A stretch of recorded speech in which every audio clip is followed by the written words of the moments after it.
Waterworks and Sewerage System or MWSS sa ginagawang kaliwat ng project. Ang bilhin at serbisyo sa bansa nitong Enero sa loob ng 15 taon. Malinaw na malinaw po yung pahayag ng LTFRB na ipi-phase out na po talaga kami. Papayag pa tayo mga kasama? Hindi! Nananatiling mahal ang presyo ng pulang sibuyas sa sobrang taas ng iba. Sa nationwide transport strike sa susunod na linggo. Hindi kami tutol sa modernization.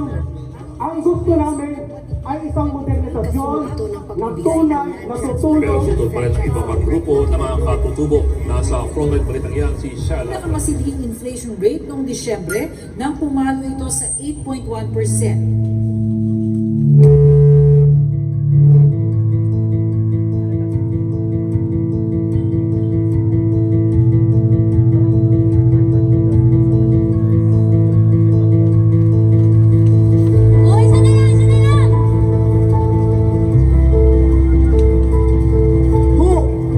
Pinto namin ang presyo ng sibuyas ninyo. Hindi lang tamang solusyon. Pero dalawang bangkat na daw ang napapura. Wala nang mura sa palengke. Paano na tayo mamamasada na ito ngayon? Taong po sa likod ng pinto, maaari bang pagbuksan? Kami ay inyong pakinggan. Tao po, tao po, tao po sa likod ng pinto. Maaari bang pagbuksan? Kami ay inyong pakinggan. Tao po, kami naririto sana sa pagsulong ng ating bayan. Tulad namin wag-iwan sa modernisasyong sinasabi. Makikinabang pa'y kami. Pagmulat bang matatawag ang kawalan ng pagkain sapat?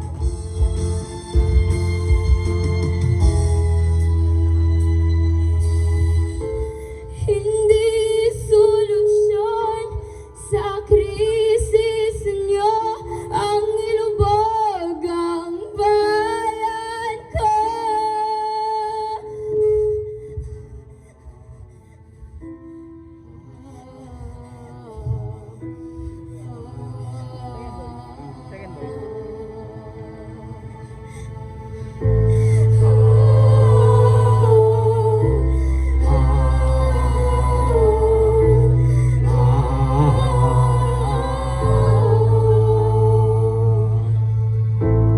Tao po, kami na may pakinggan nyo, dinggin ang daing ng tulad ko. Tao po, tao po,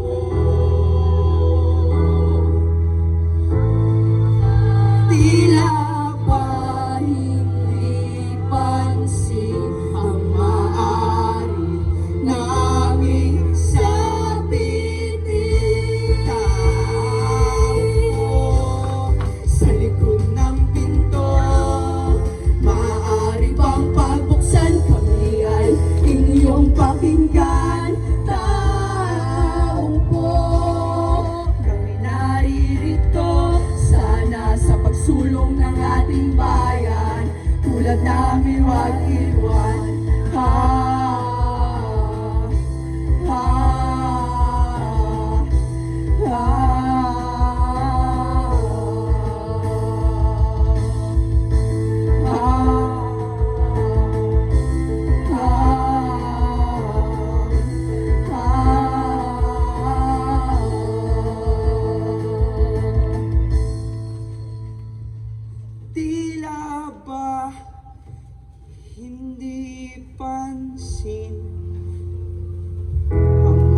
Mga pare, hindi man natin kailangan umabot sa ganito.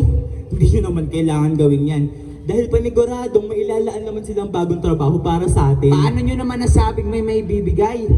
Kung andyan ang posibilidad na tayo ang mawalan, di ba? Ganito na lang. Isipin mo na lang na hindi natin gagamit yung bulok at mausok ng sasakyan na yan. Oo nga naman. Mas maganda at makabag yung gagamitin natin sa pamamasada. Hindi nga tayo sigurado kung tayo ang magmamaneho ng mga sasakyang sinasabi nyo. Gagawin natin ang kilos na ito. At nang marinig nila ang boses natin. Hindi namin kayo pinipilit na sumama. Ang sa amin lang ay hindi kami mamamayagan na ganito na lang ang tingin nila sa atin. Paano kung may mangyaring masama dahil sa ginagawa nyo? Pasensya na. Di nyo kami kasing tapang. Tatakot din kami. Pero hindi na patas ang nangyayari. Kailangan ay may gawin na tayo.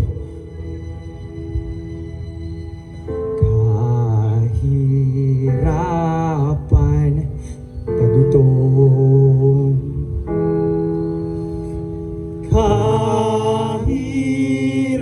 Kahirapan, tagutom.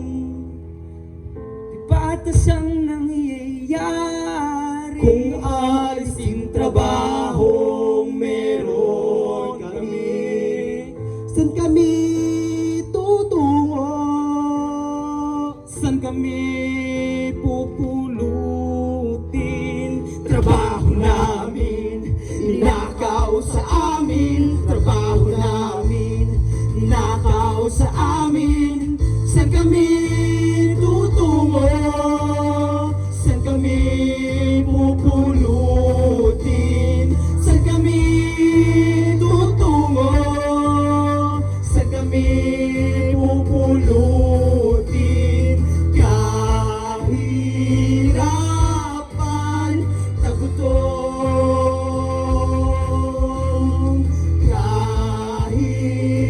Kahirapan, tagutom. Ngayon po ay makikita natin ang ilan sa ating mga Pilipinong jeepney drivers na nagsasagawa ng kilos. At mula dito sa ating kinatatayuan ay maririnig natin ang kanilang mga hinaing. Gumigising kami ng madaling araw at umuwi ng ating gabi. Parang hindi naman ata patas yung bariya-bariya na kinikita namin sa isang araw ay mawawala pa. Papay ba kayo? Hindi! Lalo na ngayon bilihin nagsisitaasan na. Kung mawawala aming trabaho, paano na? Saan kami kukuha ng pangsuporta sa aming pamilya? Hindi naman sa ayaw namin sa modernisasyon. Ngunit sana may pagunlad na walang maiiwan sa ibaba. Ano na lang mangyayari sa amin? Tay, nagugutom na ako. Ate, kailangan na natin bumili ng bigas. Pagka wala na naman yung ref. Kuya, kailangan ko na pong magbayad ng tuition.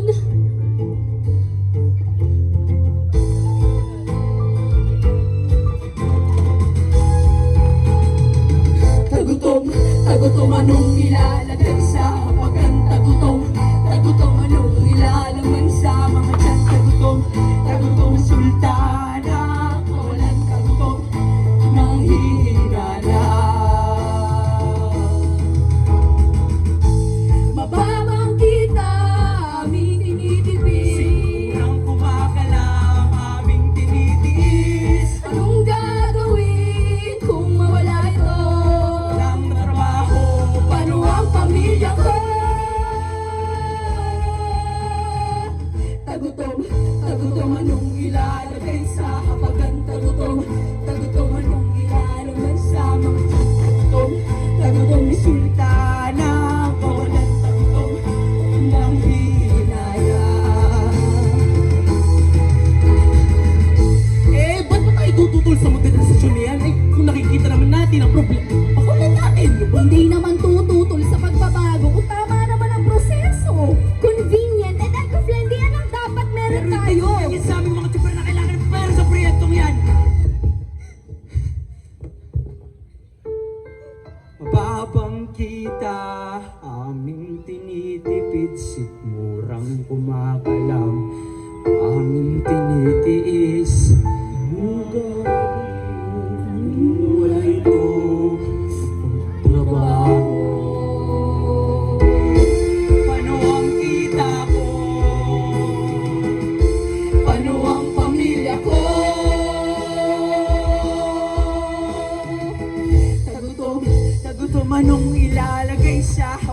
tagutom. Tagutom anong nilalaman sa mga tiyan tagutom. Tagutom resulta na mawalan tagutom ng hinana. Tagutom, tagutom, tagutom, tagutom, tagutom, tagutom, tagutom, tagutom, tagutom, tagutom, tagutom, tagutom, tagutom, tagutom.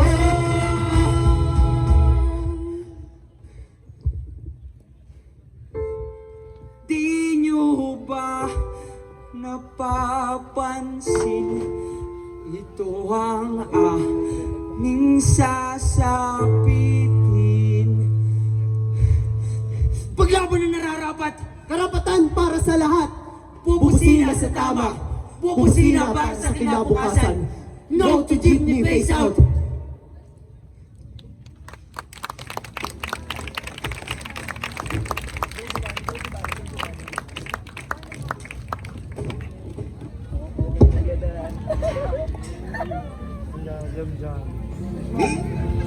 Obsessed with you? Yes, I am. Cause I'm all about him, and he's all about me. And we don't give a dang about nobody. Hoy! Eileen! Kumain ka nga muna at may niluto si Mama. Hoy! No, mamaya na nga ako pwede may pupuntahan. Ay kumain ka nga muna at kapag hindi na naman naubos yung niluto ni Nanay, kagagalitan na naman tayo. Pati naman matadami na naman sa iyo. Saan ka makapunta? Doon sa Laylakad. Ano? Yung mga naglalakad ng napakahaba? Tapos hindi ka pa nakakakain? Baka gusto mong maihatid ka pa namin sa ospital. Tsaka huwag ka nang pumunta doon. Pirmado naman din. Aba? Ay pumayag na rin pala ang mga tao. Psst! Uy, tingnan mo. May sinenditong link sa GC natin ang dami pa man din nag-like, share at comment.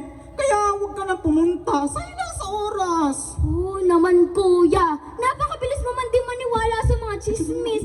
Yan ay hindi totoo. At hindi pa naglalabas ng endorsement na nagpapatunay na pumapayag ang ating bayan at ang mga katutubo sa pagtatayo ng dam. Ito nga kasi, tingnan mo, Aileen. May pumayag na nga raw. Pumirma pa nga at nakatanggap pa ng kwarta. Eh di sana Hala, oo nga honey, mayroon. Di ko rin maisip kung bakit ganyan na lang ang pag-oo nila. Pero, alam mo baga, Ano? marami pang ibang grupo ng katutubo dito sa Quezon at Rizal at hindi lahat isang ayon sa dam na iyan. Oh, tingnan mo, 2 pangkat lang daw. Kaya importante na alam natin ang buong istorya, hindi porket kalipot na impormasyon ay doon na tayo. Boy, ikaw, tingnan mo to. Trending ngayon, balita na to. Basahin mo comment section. Pumirma na raw ang 2 na pangkat, napapayag sila. Wala nang ibang solusyon sa kakulangan ng tubig nila. Kaagad maniwala sa mga ito. Di lahat ng grupo ay pumayag dito. Oy ikaw, sigurado ka ba? Pumayag sila, bakit ang daming mga nagpapatesta? Bakit kaagad sang-ayon sa mga nababasa mo? Pakinggan mo ang Naman yan, sasabihin ko. Ako, gusto kong may gawin ako bilang kabataan. Ipaglaban ang ating kalikasan. Labanan ang pagkalbo ng ating kabundukan. Ang OA mo naman! Paano makakalbo ang kabundukan? Ang laki-laki ng Sierra Madre! Yun na nga malaking porsyento ng puno ang mawawala dahil sa tubig. Magkakaroon nga ng supply ng tubig sa Manila. Tapos malaki at malawak na supply naman ng pagbaha dito sa atin. Di ba nga, sinabi na nila na magbibigay sila ng signal kapag nagpakawala ng tubig? Pwede natin sabihin kay na Papa na bumili ng bangka. Kung gusto mo, yung motor pa. Tuk-tuk-tuk-tuk, brrrr. Hindi na ba tayo matututo sa nakaraan? Wala naman tayo ng 2004 eh. Kuya, hindi porket hindi natin naranasan ng mga kabataan ang nakaraan, hindi na natin alam kung anong tama at mali Hindi mo ba nakikita? Solusyon na sinasabi, maaring problema. Huwag ka agad-agad maniniwala. Nakita mo lang, nabasa mo lang, hindi ka sigurado kung totoo ba. Baka naman may iba pang solusyon, hindi pagsira ang dapat na itugon. Ay, next time kasi kuya, matuto tayo maging mapanuri sa nangyayari sa ating kapaligiran. Lalo na sa pagpindot mo dyan. Paano na lang mga kapwa nating kababayan na nakatira sa ilaylayan? Sige nga! Hindi mo ba nakikita yung kabila na panig? Dapat mo ring alam. Hindi, sorry na. Sige kuya, uuna na ako. Tiraan mo ako ng ulam ha. Hindi mo ba nakikita yung kabila na panig? Dapat ko ring alam. Kabataan tayo ng makabagong henerasyon. At hindi tayo basta nagmamasid lang. Dahil may sarili tayong boses na dapat iparinig.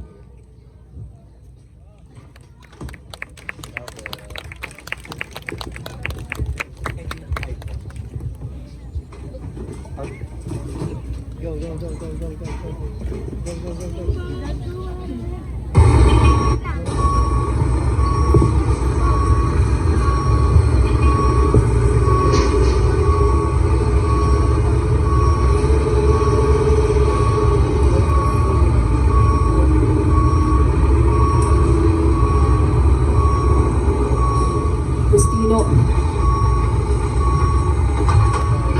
Bustino. O ano? Boss, pasensya ka na po. Pero hindi ko na po kaya yung ginagawa natin. Jenny Lynn! Ba't mo yun naisipan? Tingnan mo nga, oh, daming-dami nating kita, tapos gusto mo umalis. Tsaka, di ba ginusto mo naman to? Oo, boss. Ginusto ko to. Pero noon yun, boss. Iba na ngayon. Marami nang naapektuhang mga tao dahil sa pagpapapasok ng illegal na gulay. Tapos sarili natin ang nabubulok. Bustino! Jenny Lynn! Gumising ka nga sa katotohanan. Oh, tingnan mo! Napakabilis ng kitaan natin dito, tas... Che, aalis ka! Boss, hindi ko naman niya maraming pera na yan. Kung marami namang nahihirapan ang mga tao. Pasensya ka na, boss. Pero hindi ko na po kaya itong ginagawa natin. Pasensya ka na talaga, boss. At sino ka para magdesisyon kung kailan ka pwedeng umalis? Tandaan mo, ako at ito lang dahilan kung bakit patuloy na ginagamot yung anak mo. Baka nakakalimutan mong napakadami mong pang-utang na kailangan mong bayaran. Hindi ko naman po nalilimutan yung utang ko, boss. Babayadan naman kita. Kilala mo ako, may isa akong salita. Naririnig mo ba yung sinasabi mo? Nabahiran ka na ng tumibebang. Wala na mag-aantay na trabaho sa'yo. Ito ang normal sa atin. Huwag kang magmalinis. Dahil kasama ka na namin nung una pa lamang. Alam mo naman siguro kung anong mayayari kapag nalaman ng ibang taong ginagawa natin. Doon tayo sa rehas. Doon tayo mabubulok. Sige nga, paano yung anak mo? Umalis ka.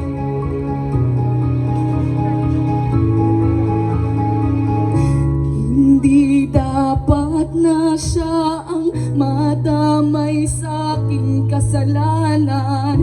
Hindi tama na siya pa ngayon ang mahihirapan. Kasalanan natin ba't naghihirap sila ngayon? Presyohan natin hindi patas silang nababaon. Hindi ka ba nakokonsensya? Grabe, wala na tayong awa. Hindi na dapat madagdagan pa ang ating kasalanan. Hindi tama, masdan mo silang nahihirapan.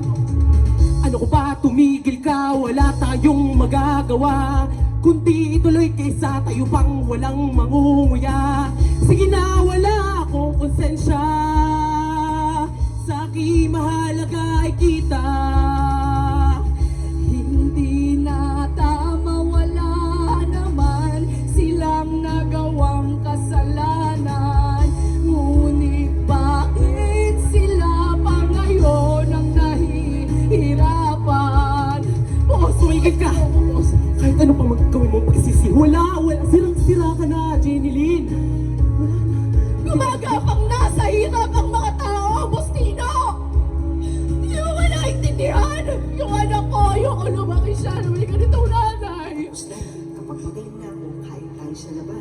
Tapos isama natin yung mga katulong niyo sa pagsasakot, pagtatanim ng gulay sa bukid. Sina Kuya Justin, Ate Beth, Mang Lali, Kuya Ando, Kuya Pepe, Postino, tsaka ay ang dami pala. Ay, kamusta na kaya sila? Sana makabisita rin sila kasi miss ko sila eh. Sa promise na yan, kasama natin sila. Hindi ka ba nakokonsensya? Grabe, wala na tayong awa. Sige na, wala akong konsensya. Lahat naman wala ng awa. Postino, pakinggan mo naman ako, boss! Boss! Wala naman kaming nagawa kasalanan. Ngunit bakit nila kami ay pinaparusahan? Hindi ba kayo nakokonsensya? Kami bakit hindi maawa? Minin yung dingding, sabi bakit hindi maawa?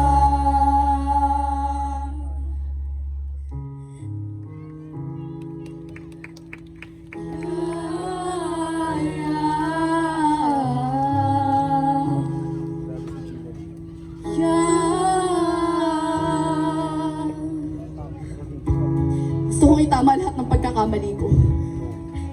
Puro na lang panlalamang. Ngunit sa kinalalagyan ko, sino bang mas lamang? Ang pag-unlad na sinasabi kagipitan ng maidudulot sa amin. Sana na may kasama pa rin kami sa pag-unlad ng ating bayan. Kabataan ako. At hindi ako basta bata o kabataan lang. Isa akong kabataang mulat na ipaglalaban ang aming kinabukasan at ang kalikasan. Ano bang papangarapin? Paano na ang bukas na darating? Bawat sana'y di pa huli ang pagsisisi. Minsan ang napagdaanan, hahayaan bang muli pang maranasan itong delubyo sa ating bayan?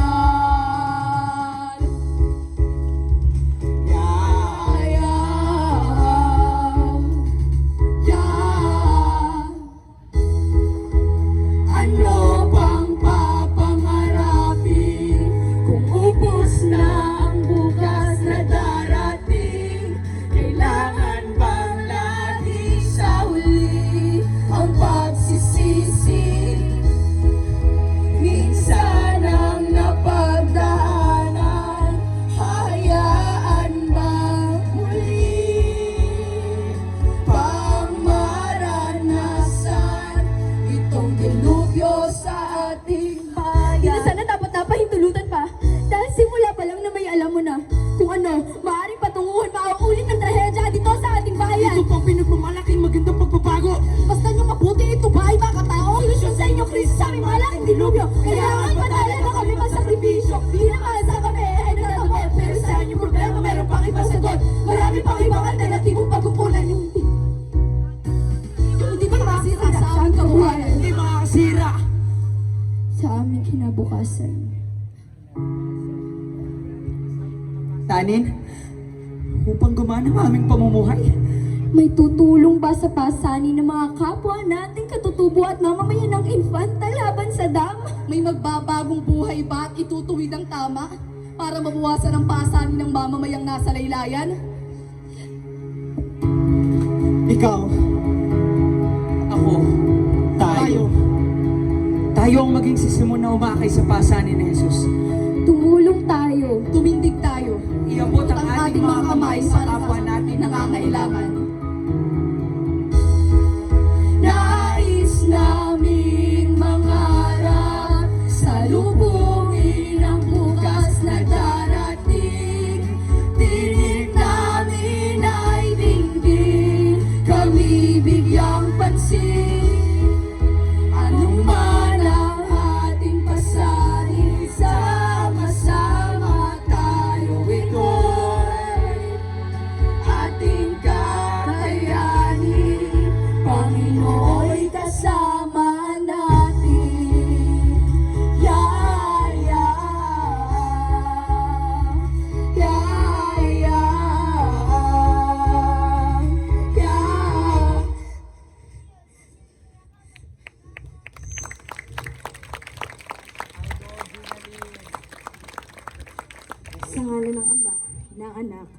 Espiritu Santo. Amen.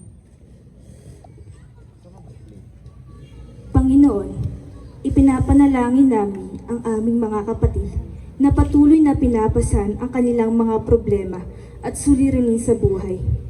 Nawa ay bigyan mo po sila ng sapat na lakas upang maipaglaban nila ang kanilang karapatan. Nawa, Panginoon, Ikaw ang magsilbing gabay at panglaw sa daan tungo sa pagbabago. Sa abala at magulong mundo, hilumin mo, Panginoon, ang bayan mo. Hilumin mo, Panginoon, ang mga puot at galit sa puso ng bawat isa. Nawa sa tulong mo, pagmamahal at pantay-pantay na pagtatrato ang manaig dito sa mundo. Ito ang pinapanalangin namin sa ngalan ng iyong anak na si Jesucristo. Amen.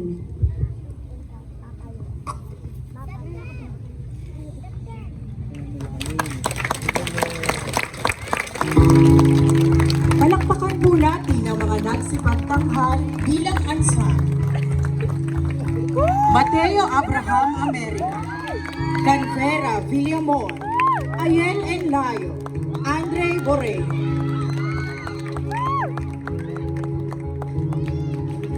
Given Coronasyon, Gian Ordinado, Meg Costumbrado, Jasper Duaso, at Renz Rodacio. Bilang Bostinio, Jared Avellaneda. Bilang Ginny Lee, Kyla Ballester. Bilang Troy, Adrian Heneblazo. Bilang Aileen, Fana Agu. Manong Jojo, Jezreel Manlugo.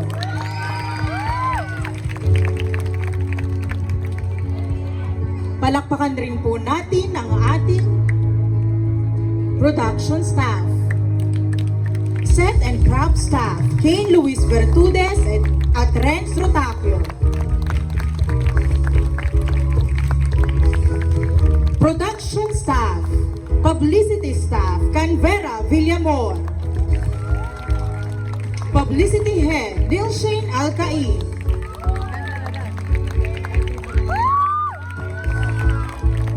Solicitation staff, Jelay Escama. Technical crew, Brent Aldrin Saines and Joe Pascal Coronado.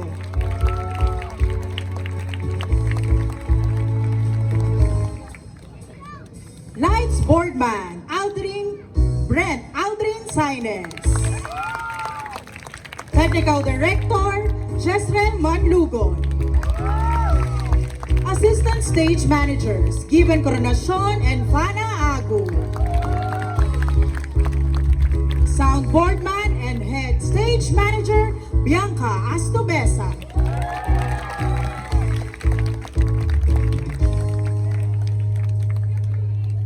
Solicitation head and production manager, Janelle Avellano.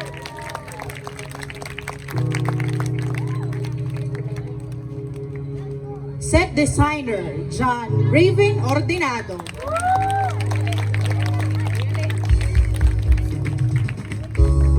Choreographers, John Mark Eranista and Leonard Borreo.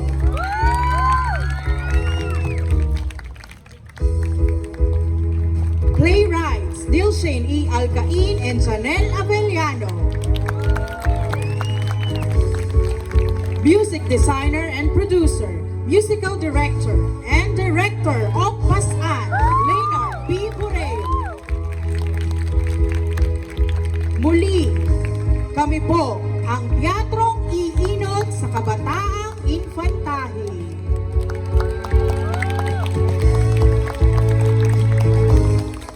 Maraming salamat po sa inyong suporta at panonood ng Pasan, kontemporanyong sinakulo sa taong 2023. Natatanging pasasalamat. Nais po naming pasalamatan ang mga sumusunod. KIO Philippines, Philippine Educational Theater Association o PETA, Mr. Juanito and Mrs. Malugo Sinatar, Queen Kings, Konsehalo Celier Portales, Mr. Cyrus America and Mrs. Precious Ann Sibayan and family, Mariel Costumbrado, Vanessa Aheto, Vanessa Gulayan, Hener Orozco, Father Nilbon Villanueva, Father Jonat Parale, Bishop Bernardino Cortez at Infanta National High School. Maraming salamat po mula sa Tikim, Teatrong Iinog sa Kapataang Infantali.